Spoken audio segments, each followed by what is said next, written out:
We are back with Green Mountain Mornings on WKVT 100.3 FM and AM 1490, Brattleboro's news talk station. It is 19 degrees out there and 8:24 on this January 16th. I'm your host, Olga Peters. Welcome, Harmony Birch. How are you? I'm well. How are you? I am doing well. Thank you for making it out on this slightly snowy Monday morning. And broadcast of Green Mountain Mornings tonight on BCTV is sponsored by Brattleboro's Savings and Loan. Let's start with dog bites in Putney that have also kind of shed light on the state rules, which don't have much to do with dog bites. Yeah, so in Putney recently, a woman named Sarah Cooper Ellis had her dog attacked by two other dogs. Both were on leashes, she said, and the owner had kind of just lost control. And after having her dog attacked, she went to the vet and paid this extensive amount of money to try and save her dog. But the dog eventually ended up dying anyway. So Sarah Cooper Ellis has kind of been on a mission to figure out what can be done about this because she just lost her, her doggy best friend. And as she's been doing so, she's been looking at the laws in Putney and in Vermont. And so in Vermont, what we have is what Mike Marowski, I think I'm pronouncing his name right. Is that how you say it? Mike Maricki, who is the Putney representative, calls the first bite-free law, or he says other people call it that.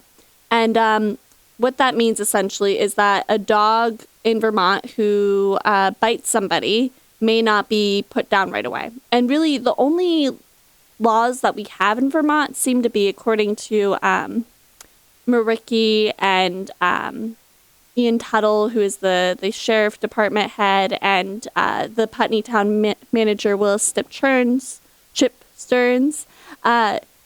The only law that we seem to have is that if a dog attacks a human, then we can take action about it. Okay. Now in Putney, there are other ordinances that says that if a dog attacks any sort of domestic animal, they can be feed a small amount, but because it's a first bite, I think that the owner gets feed $50.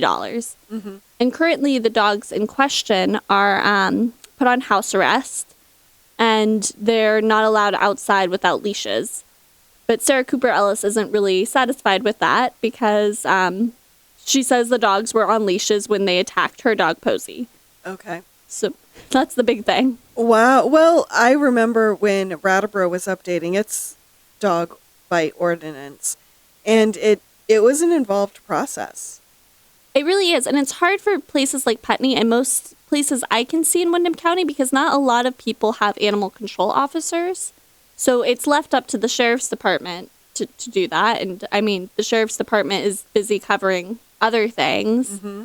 And it's also, I don't know. It's hard because it's not mandated for all towns to have these sorts of ordinances and policies. So if something like this hasn't happened before and then it happens, they have to kind of scramble to figure out what to do next. Will they look at a new ordinance, or is it?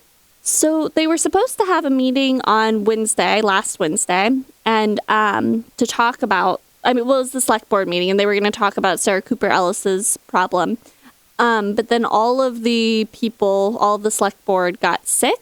Oh, dear. Yeah, I guess is what Chip Stearns says. So they're moving it to this Wednesday. Okay, so stay tuned. Yeah. In other words. Shifting gears a little bit, talk about Fact TV up in Bellows Falls. They've started their own scripted drama series. They have. It's called, I want to say Stranger Things, but it's not. It's The Strange Events at the Village Bridge. And it's a drama that follows 4 teenagers who kind of discover that since the Village Bridge has been closed, all of this bad stuff has been happening in Bellows Falls. There's a lot more drug use. There's economic issues. But also there's all of this weird supernatural stuff going on. There's a ghoul. I think in the next episode there's going to be a demon. Oh, wow. So it's kind of cool. And I don't know. I didn't get to watch the entire thing, but watching what I did, like the actual shooting itself seems really cool. So Fact TV is doing this to just kind of bring the community together and let them know, hey, Fact TV is here. Mm-hmm. And it is cool because it's happening right there in Bellows Falls, and all the scenes are shot in Bellows Falls, and it has all local actors, and a lot of them are teenagers, so it's a cool experience. And for those who don't know, Fact TV is a community television station similar to BCTV. So they've been up and running for quite a few years, haven't they? They have. I don't remember the exact date. But it's been a while. Yeah, they're pretty well established, and they do a lot of programming, so you can check them out online to learn more. Well, thank you, Harmony. We have a lot to talk about with Bellows Falls in the next talk segment, so stay tuned, and Harmony and I will return after the break. We are back with Green Mountain Mornings on WKVT 100.3 FM, AM 1490, Brattleboro's news talk station. 19 degrees out there and 8:39 on this January 16th. Welcome back, Harmony Birch from The Reformer. How are you? I'm well. How are you? Pretty good. You know, we drank some coffee during the break. We cracked jokes, so I'm feeling all awake. Yeah, it's almost there. Almost there. Almost. Tell me about Bellows Falls. There is some change in the leadership happening, and the select boards I should say trustees, are getting ready for all those changes. And is it affecting Bellows Falls or Rockingham? So there are some changes happening. I think we might have talked about it in your last show. The municipal manager has resigned, but he will not be resigning until June 30th. So they have a window to kind of figure everything out and get ready for a new municipal manager. So the joint board actually met last week, and the joint board is both Rockingham and Bellows Falls. And the municipal manager, he's the manager of both Rockingham and Bellows Falls. Ah, okay. So hence my confusion. Yeah. So thank you, Harmony. It's a little complicated. So they got together for a joint board meeting, and they talked about all of the things that they kind of want the manager to do before he leaves. So he kind of got this hefty goal list, and some of the things that they mentioned were budgetary. Some of them had to do with some stuff that wasn't really the manager's job. Things like what Steve Adams, who is a trustee, being on the board, just really wants to focus. He wants both boards to focus on how to make Bellows Falls revenue, I guess. Because right now there's an issue where there are too many renters in Bellows Falls. And it's not the renters' fault, but the people who own the buildings that are rented have to pay less on property taxes. And that kind of brings down the values of the homes. And then they just can't collect as much tax revenue. And a lot of people attribute that to one of the reasons why Bellows Falls taxes are so high. And it's making it unlivable for people who have mortgages that they have to pay, because they have to pay even more taxes. Mm-hmm. So Steve Adams was like, we need to stop allowing people to make properties rental properties. We have enough. Another goal was about, this is something they've been talking about for a while, having trucks through the village. Some trucks are too heavy, and one of the select board members has said that he's seen like bricks falling off of buildings when they go by. And so this is something that's been going on for a while, but we haven't really been able to solve yet because there are state regulations about it. Right. So the manager was kind of told, you need to solve this now. And then the select board was like, well, he is trying to solve it, but he has to talk to some people about it first. So that's kind of what happened at the joint board. And then there was a trustee board meeting that happened before that. And so they're getting ready to just kind of do their new budget. So the select board has already been working on their budget, and the joint board, or the trustee board, just kind of got their meeting together to like review what happened in 2018 and try and figure out what's going on in 2019. One of the big things is that they want, at least James McAuliffe wants to keep taxes kind of at the same rate. So he wants the budget to stay below level, but he also wants to contribute to the fund balance, which is really bad in Bellows Falls. And a fund balance is kind of like, for people to, I don't know, I think of it as like a savings bank that municipalities can kind of draw from. And it's usually collected through taxes, and it's like the extra money that goes on. Yeah, sometimes you also hear it called like the surplus funds or the rainy day fund, but it's money that's accumulated over time as each year a budget is approved, and then if over the course of that year the town saves money and they have a little extra left over, it kind of goes into this fund balance. Yes. Yeah. So the fund balance is supposed to be 16 to 20%. That's the policy in Rockingham and Bellows Falls. Of its operating budget? Yes, of its operating budget. And it is way below in Bellows Falls. Oh. So last year, they had a separate article to replenish the fund balance. And it doesn't always go in a separate article. But if people don't know so far, village people last year decided to slash the budget a bunch. And they also declined that article to replenish the fund balance because they didn't want to pay more in taxes.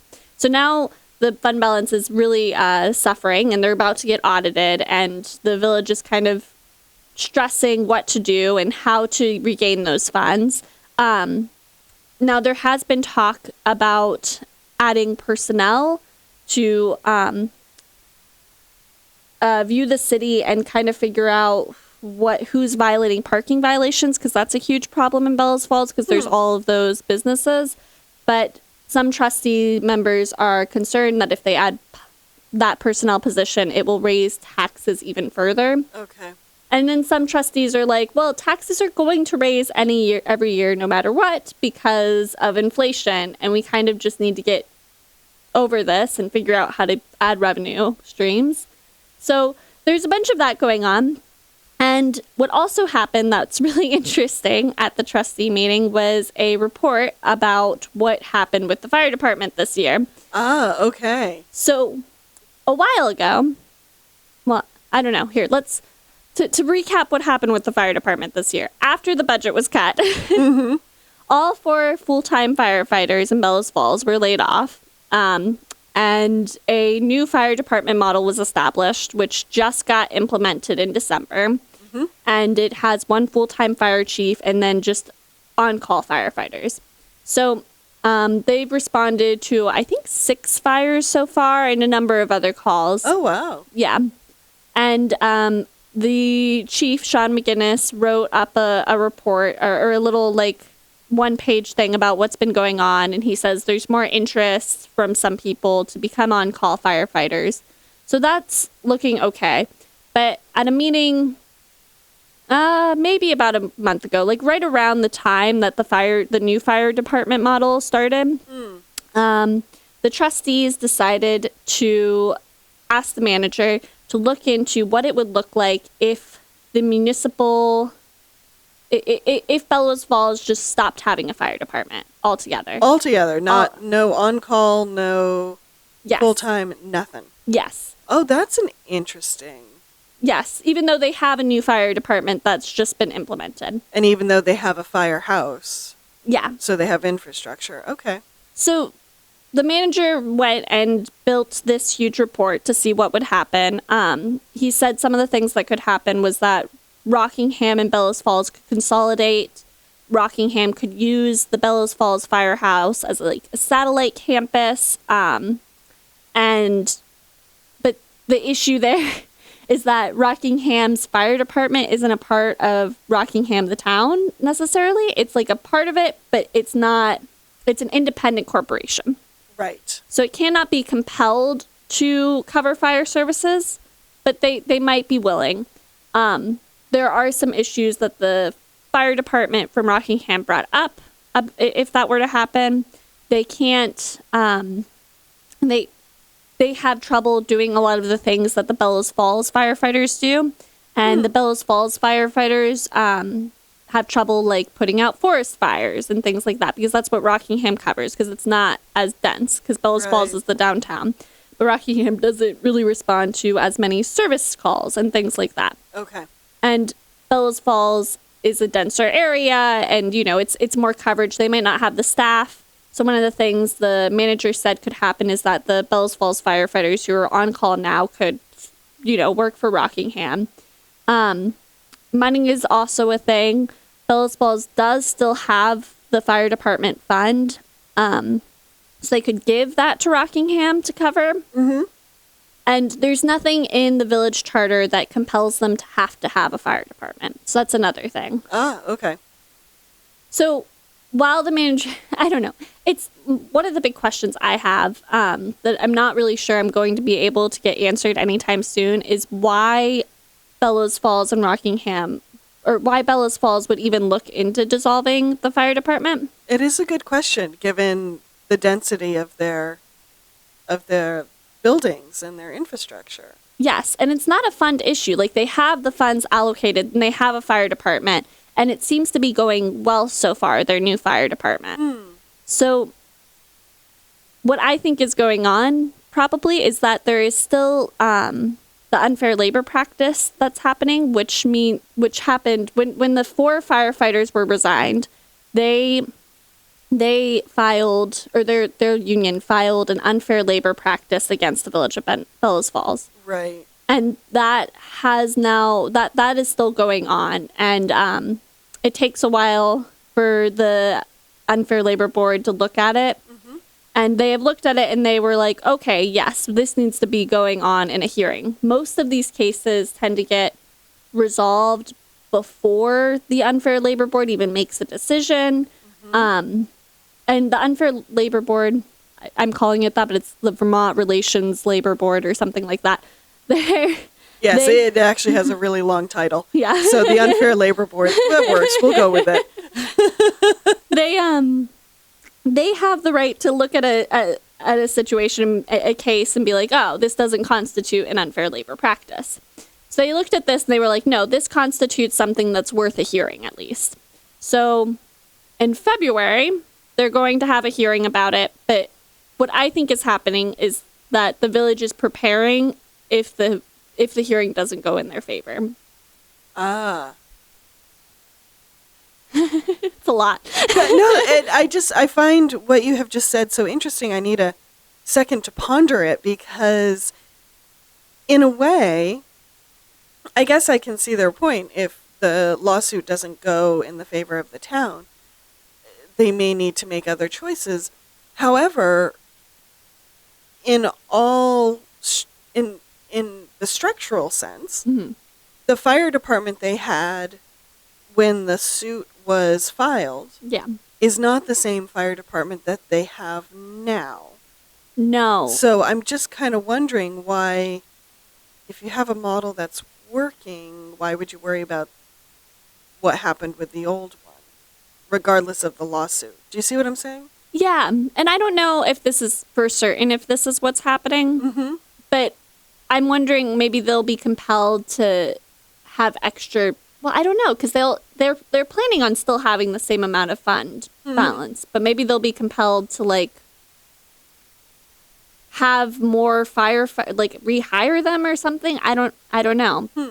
What I kind of think is happening is that it could be looked at as the village just kind of trying to avoid labor negotiations. That's why they dissolved the fire department. Not that that's what's happening, but that's how it could be looked at. Because the 4 full-time firefighters, because they were full-time, had to be a part of the labor. And now the labor union, and this new fire department does not have to be a part of the labor union. Okay. So I'm wondering if the state can compel them to do something. I don't think they really know. I think they're just looking at alternatives to see what could happen.